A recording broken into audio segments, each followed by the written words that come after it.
Mr. Donnelly. Thank you, Mr. Chair, and thank you, gentlemen, for being here in front of us at the committee. Mr. Gregoire, you mentioned the department is engaged in streamlining services, and it was also mentioned that there will be a reduction of just over $80 million over the next 3 years.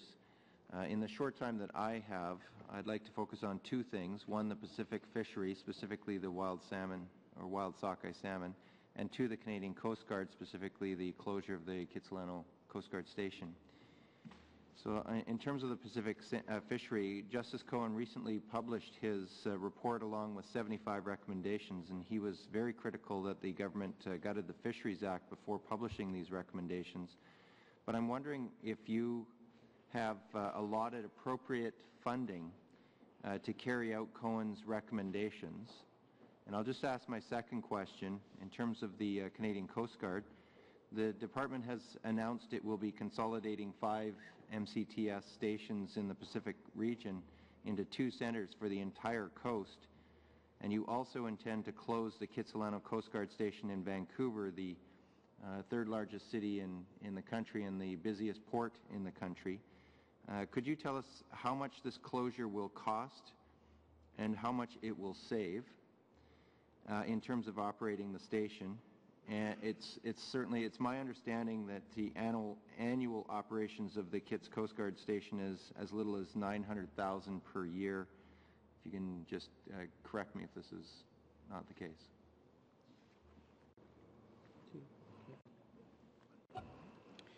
With respect to the first part of the question dealing with Cohen, the government is, and the department, I guess, first and foremost, is in the process of analysing all of the recommendations.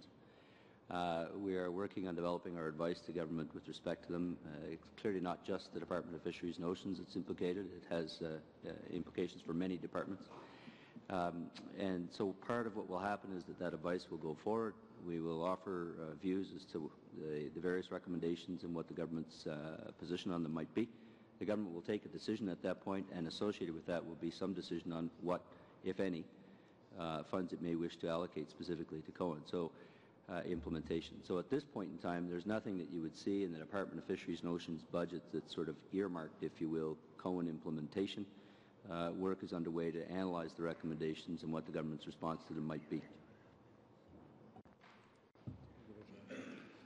On the Greater Vancouver area, I have to say first of all that our top priority is the safety of mariners in Vancouver as elsewhere in Canada, and we wouldn't put on the table any proposal that would affect the safety of mariners.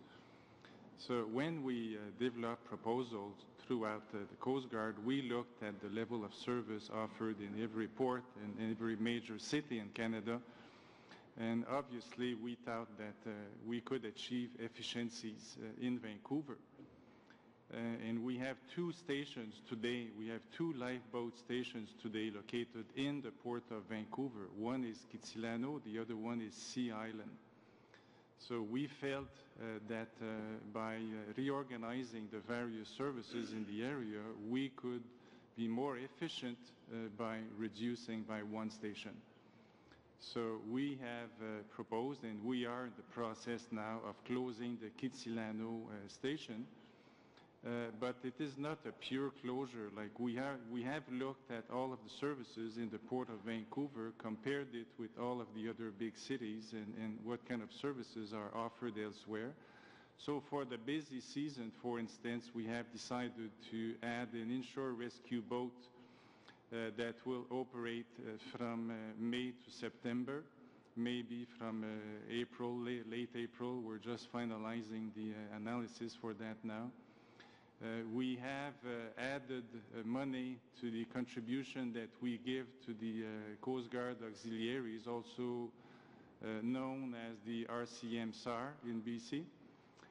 And they are moving around some of their stations with providing additional capacity. There are a lot of vessel of opportunities in the Port of Vancouver. So the saving, we have 12 FTEs in total in Kitsilano. The reduction, the closure of it will not incur a lot of cost per se. but we will save about $900,000 per year.